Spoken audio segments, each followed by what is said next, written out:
उस दिन Atlantic ocean इतना शांत और सुहावना लग रहा था, मानो लग रहा हो कि इतने महान जहाज के स्वागत के लिए वो पूरी तरह से ठहर गया हो।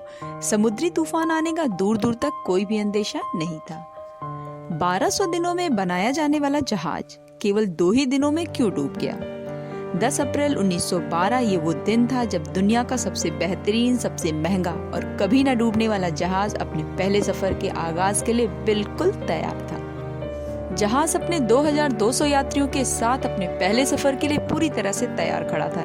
इस बेहतरीन जहाज का आगाज देखने के लिए हजारों लोग डॉक पर इकट्ठा हुए थे, पर इन हजारों लोगों की भीड़ में से शायद ही किसी ने सपने में भी सोचा हो कि जहाज आज अपने आगाज के साथ साथ अपने आखिरी सफर पर भी निकल पड़ा है। ये कभी न डूबने वाला जहाज अपने पहले सफर को भी पूरा नहीं कर पाएगा।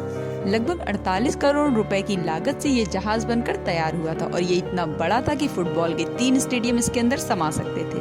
बताते हैं कि इस जहाज को बनाते वक्त 6 ऐसी भीषण गलतियां की गई जिसकी तरफ किसी का भी ध्यान नहीं गया। आज आप जानेंगे कि अपने दौर का ये सबसे बेहतरीन, सबसे महंगा, सबसे आरामदायक, सबसे ताकतवर जहाज की ऐसी 6 गलतियां जो ना की गई होती तो ये जहाज अपने डूबने की वजह से नहीं बल्कि अपनी कामयाबी की वजह से फेमस होता और हम और आप इसमें बैठने का सपना देख पाते, क्योंकि कभी न डूबने वाले जहाज का सफर हम सभी करना चाहेंगे। टाइटैनिक की मैन्युफैक्चरिंग में ऐसी क्या गलती हो गई कि 40 वर्षों का अनुभव रखने वाले जहाज के कैप्टन एडवर्ड स्मिथ को भी नहीं पता चल पाई? जहाज के कैप्टन की छोड़िए, ये गलतियां टाइटैनिक ऑपरेट करने वाली कंपनी व्हाइट स्टार लाइन को भी नहीं नजर आई, जो अभी तक 160 शिप बनाने का अनुभव प्राप्त कर चुकी थी। सबकी अगर बात छोड़ दी जाए तो टाइटैनिक की मैन्युफैक्चरिंग करने वाली कंपनी हार्लैंड एंड वोल्फ को भी नहीं दिखी, जिसको लगभग 500 जहाज बनाने का अनुभव था। टाइटैनिक 1907 में बनना शुरू हुआ और लगभग 2000 वर्कर की मदद से ये 3 साल में बनकर तैयार हो गया, लेकिन इसको टेस्ट करने का फेज अभी बाकी था। टाइटैनिक बनाने वालों का भरोसा इस पर 100% तब बढ़ गया जब इसने अपना फेज 1 राउंड सफलतापूर्वक पूरा कर लिया। टेस्ट पास करते ही दुनिया भर के अखबार इसी खबर से छप गए कि अनसिंकेबल टाइटैनिक। दुनिया भर में ये खबर आग की तरह फैल गई। इसकी खूब मार्केटिंग की गई कि अनसिंकेबल टाइटैनिक बना लिया गया है जो कभी भी नहीं डूब सकता।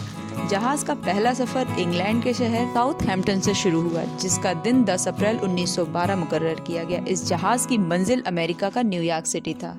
टाइटैनिक के इकोनॉमिक पोर्शन में सफर करने की कीमत थी $30, जबकि फर्स्ट क्लास में सफर करने की कीमत थी $150, जो आज से कंपेयर किया जाए तो लगभग 3,40,000 रुपए। इसकी मार्केटिंग इस तरह से हुई कि लगभग सारी टिकट्स बहुत जल्दी बुक हो गई। दोपहर को ठीक 12 बजे टाइटैनिक ने अपने पहले सफर का आगाज किया। कैप्टन स्मिथ को ऊपर से ऑर्डर था कि जहाज को किसी भी कीमत पर 7 दिन के भीतर न्यूयॉर्क सिटी पहुंचा दिया जाए। इसी वजह से जहाज के कैप्टन ने जहाज की रफ्तार शुरू से ही काफी तेज रखी थी और यही थी टाइटैनिक की सबसे पहली गलती। कैप्टन के ऊपर काफी प्रेशर था क्योंकि ये टाइटैनिक का पहला सफर था। अगर वो टाइम पर ना पहुंचता तो इसकी रेपुटेशन पर भी सवाल उठ खड़े होते।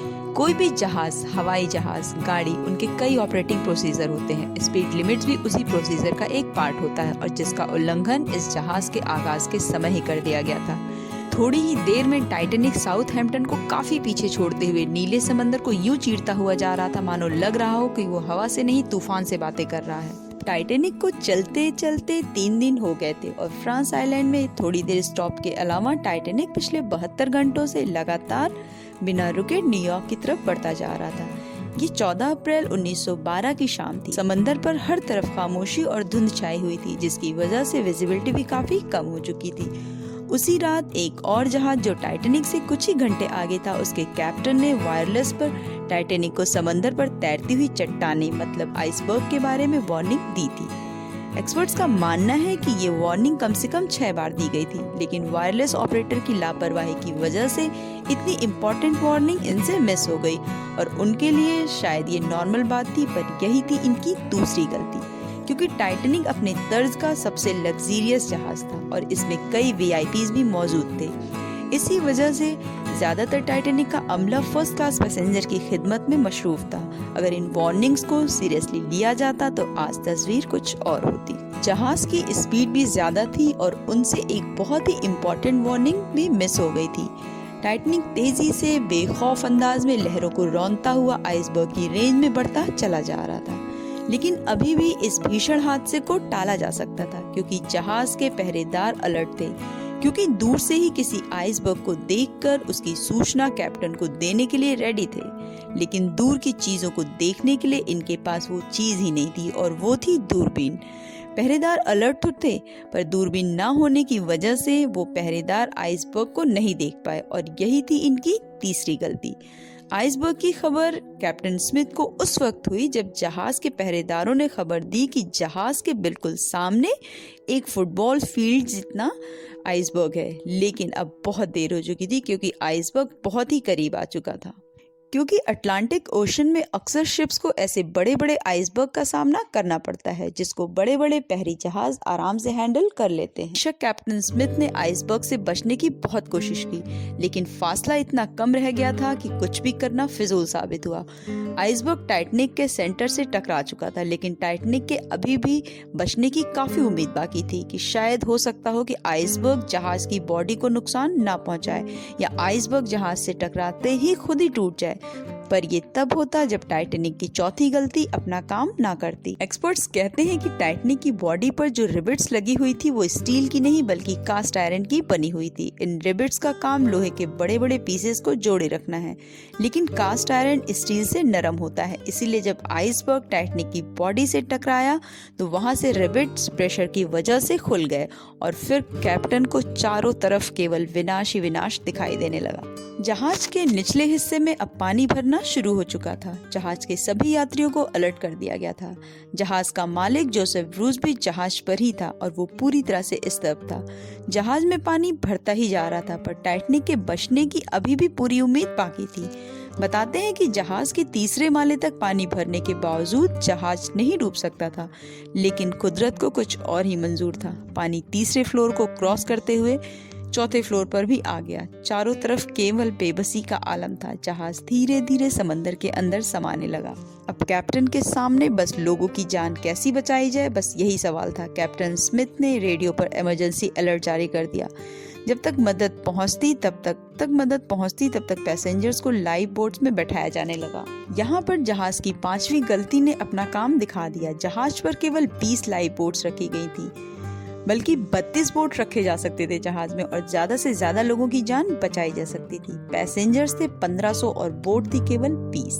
चारों तरफ चीखने चिल्लाने की आवाजों से समंदर की भी रूह कांप गई। हर कोई अपनी जान बचाने के लिए लाइफ बोट्स की तरफ भागने लगा, पर सूत्र बताते हैं कि लाइफ बोट्स में भी फर्स्ट क्लास वालों को ही पहले बैठाया जा रहा था। 12:45 पर पहली इमरजेंसी कश्ती मदद के लिए पहुंची। यहाँ छठवीं गलती ये हो गई कि बोट्स को बिना भरे ही अफरा तफरी में पानी में उतार दिया गया और इस बोट्स में ज्यादातर अमीर लोग ही थे। ज्यादा लोगों को अगर बिठाया जाता तो काफी लोगों की जान बचाई जा सकती थी। जहाज समंदर में डूबता जा रहा था। 2:45 पर जहाज की लाइट में शॉर्ट सर्किट होने की वजह से जहाज की लाइट चली गई और चारों तरफ अंधकार ही अंधकार, और इसी क्षण जहाज बीच से टूटने लगा। बताते हैं पूरा डूबने में जहाज को 2 घंटे 40 मिनट लग गए थे और इस तरह 1500 लोगों ने जल समाधि ले ली। पानी का टेम्परेचर 2 डिग्री सेल्सियस था। लोग अगर अपनी जान पानी में कूद कर भी बचाते तो 20 मिनट से या 30 मिनट से ज्यादा इस ठंडे पानी में वो जिंदा नहीं रह सकते थे। ढेर सारे लोग जान पहचान की वजह से बिना टिकट भी यात्रा कर रहे थे, तो कहा जा सकता है कि मरने वाले लोगों की संख्या 1500 से ज्यादा रही हो। जिंदा बचने वालों में से ज्यादातर औरतें और बच्चे थे। जहाज के कैप्टन स्मिथ लोगों की जान बचाने में जुटे हुए थे और अंत में एक हारे हुए इंसान की तरह उन्होंने जहाज से छलांग लगा दी। उनसे बेबसी के वो चेहरे नहीं देखे जा रहे थे। ये छोटी छोटी सी गलतियां अगर नहीं हुई होती तो आज टाइटैनिक दुनिया भर में अपनी विशेषताओं की वजह से, अपनी महानता की वजह से जाना जाता, ना कि डूबने की वजह से। उम्मीद है कि ये वीडियो आप भरपूर लाइक और शेयर करेंगे और कमेंट करके अपने एक्सपीरियंस जरूर शेयर करेंगे।